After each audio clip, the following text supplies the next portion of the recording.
What's up, guys? Welcome back to the channel. If it's your first time dropping in, Tommy Kentner here. Welcome to the new year. I hope it's a new you.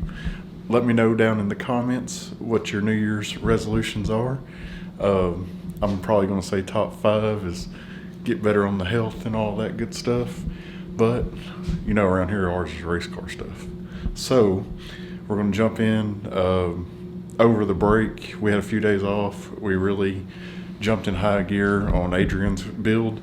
We're going to show you the updates on it. We really just didn't film any of it because was trying to get it started. Here's a little clip.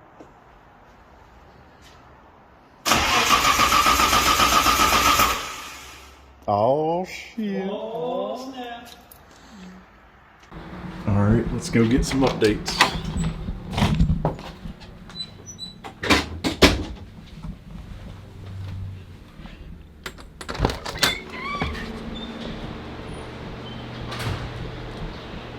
All right, Adrian,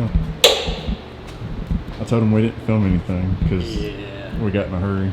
Got it a little over my head. Yeah. Got a little too much progress done in too short a time. Yep, but we made big headway though. Yeah, definitely. I mean, they say the last 90% takes more than...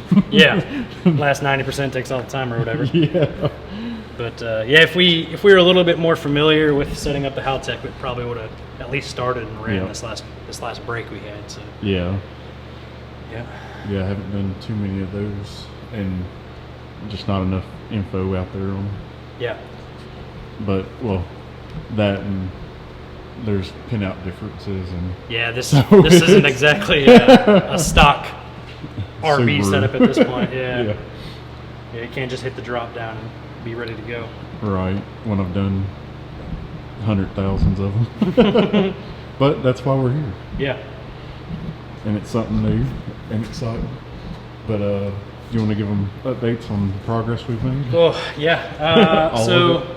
luckily we had a handful of days off with break, and I came down pretty much every day, and with help of a couple buddies, Tommy, my buddy Landon, Josh, we got all the wiring pretty much squared away. We got the ID 1700s put in, and then we went ahead and instead of doing plug and plays, we actually repinned all the injectors. Those old clips from 1989 were a little rough shape.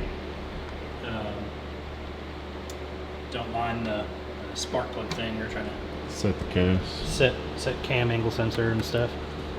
We also got all the fuel lines complete, fuel pressure regulators all plumbed and ready to go.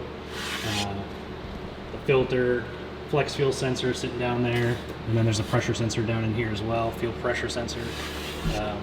While we were at it, we went ahead and did a auxiliary oil pressure sensor, one of the Haltech sensors, just to get a little bit more accurate readings on the fuel pressure sensor. And then we also went ahead and did a coolant pressure sensor in the side of the block. Coolant pressure, it'll tell you whether you're lifting a head, or the RBs are slightly notorious for cracking cylinder walls, so that'll give us a heads up before we heard anything too much on that front as well. We went ahead and did a GM intake air temperature sensor in the intercooler pipe down here. We had to extend TPS idle air wiring. We had to extend coolant temps, some grounds. We replaced all the vacuum lines are now ran with like the DOT quick disconnect lines all the way to the boost controller down here in the corner. We finished up all the oil feed and oil drain. We got one of the FP inline oil filters that can go inline with the turbo on the FP turbo. We went ahead and got all EGTs put in, set at the correct depth. Coolant heater core lines are all done. Man, it's been a busy couple days for sure. Yeah. Pretty much everything's all like finalized, installed for the last time, located where it's going to be located. We put a 5-bar map sensor in it.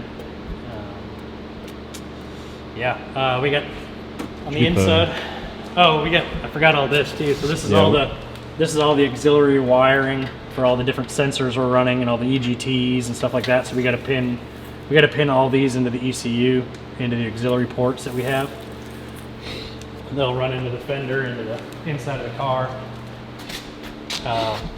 There's a mount for the ECU that goes up under the dash, and then we're going to have to get that wideband controller and that EGT controller installed. Still a lot of stuff to do, guys. Yeah. A lot of stuff. We got some temporary, not necessarily temporary, we just got to finish cleaning it up, wiring on the pumps. We just have the single lift pump and pump 1 installed so far. We have to run trigger wires from the ECU back for pump 2 and 3 that will run either off map pressure or off fuel pressure. Right. When it sees a fuel pressure drop, it'll kick another pump on. Yep. And then what pumps did you put in here? There's 4 AEM 340s. Okay. So. And then the radium hanger. Yep. Yeah, Radium came out with a hanger for the GT-R not that long ago, so we went ahead and jumped on that while they still had them in stock. All right. We also went ahead with their line kit and all that stuff as well. Yeah. We'll raise the car and show you guys that too. Yeah. And then we had Josh make this nice battery box for the Optima battery. It actually turned out really good. A little bit of cleaning up and some wire guard and stuff like that, but we got a 200 amp breaker on it to be able to cut all power, and then this little distribution block by MSD has solid state relays in it and can trigger and run up to 4 different things. So it was kind of with having the 4 pumps, it was kind of made everything dummy proof and cleaned everything up a lot inside. Definitely. So yeah.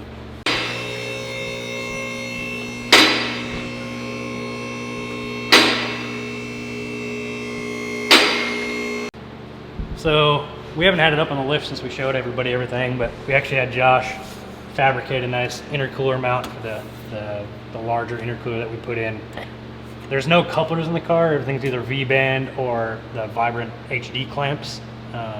All these are all O-ringed like they're supposed to be.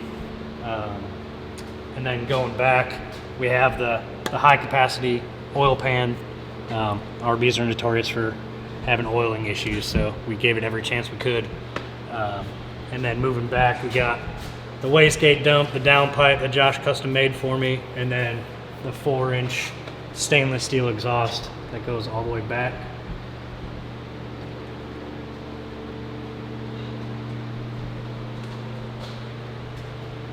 To the big tube. Yep. No mufflers or resonators yet, but we'll see if that's ends up become a need. Good line. We also got the radium plumbing kit with the radium lines.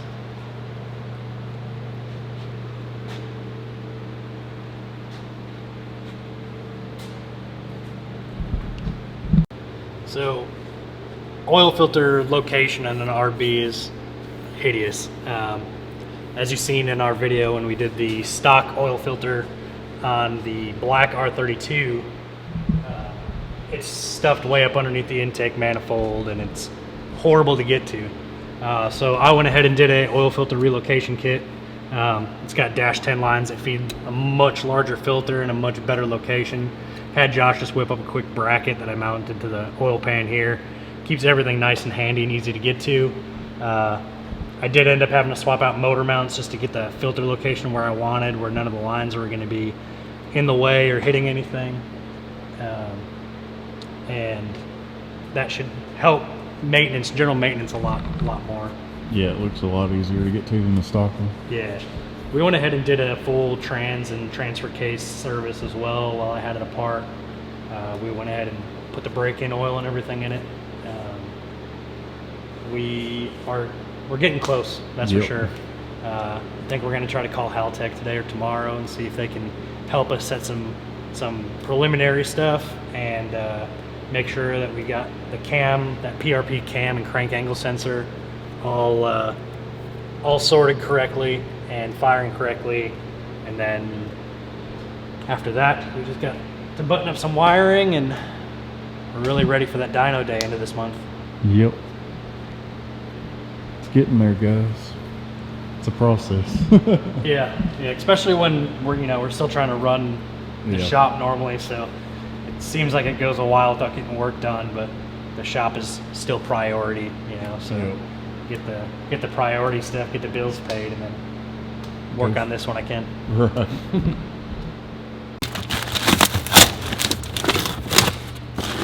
Still parts you got to put on too. I said still more parts you got to put on too. Yeah, it never ends. Yeah. So, this is the GK Tech Hikis lockout. If you're not familiar in the GT-Rs, actually in a handful of other cars, a lot of cars had rear steer. Big thing back in the day. Yeah, I mean, the 300ZX had it, the Honda Prelude had it, The 3000 GT. 3000 GT had it, I believe, the Galant VR4 had it. Once you start making a decent amount of power, the back tires will tend to flex and kind of make the car unstable. Right. So ideally we make that kind of power, so I went ahead and ordered that. It's just a big leaky hydraulic nonsense that's underneath the back of the GT-R. So we went ahead and deleted all that. So we still got to install that, and like I said, the other pumps. But really, we're getting a lot closer now. Yeah. After a long, hard 3 days, we're a lot more likely to make it to the dyno day. That's for Right. sure. Yeah, it definitely was a haul. All right, guys, that was an update on Adrian's vet. He's still working on it. You say Adrian's vet? I did. Adrian's vet. Oh, Never owned a vet. I mean, what? He has owned a vet. Don't let him lie to you. But Adam's vet that we might do a video on. Drop a comment below. Twin turbo C8. Do y'all guys want to see it? But that's a quick update on Adrian's R32. Really, we got to get it running for the channel and for Adrian's. Sanity. Yeah, sanity. Because he probably could have bought a nice house instead he bought a Could have GT-R. definitely paid off my house. But guys, drop a comment below. Let us know what you think of it. It's pretty sweet. And I want to call it an Optima because it's a yellow top. Say what? It's a yellow top. That's what we should call it.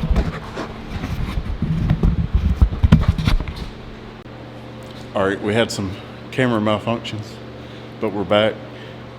Big shout out to Landon for all the help that he has done, and Josh. Legion Metal. Yep, Legion Metal. Follow him on Instagram. Yep, We'll put it on the bottom. right. Over here. Somewhere. Over here. Over here. I think right here is good.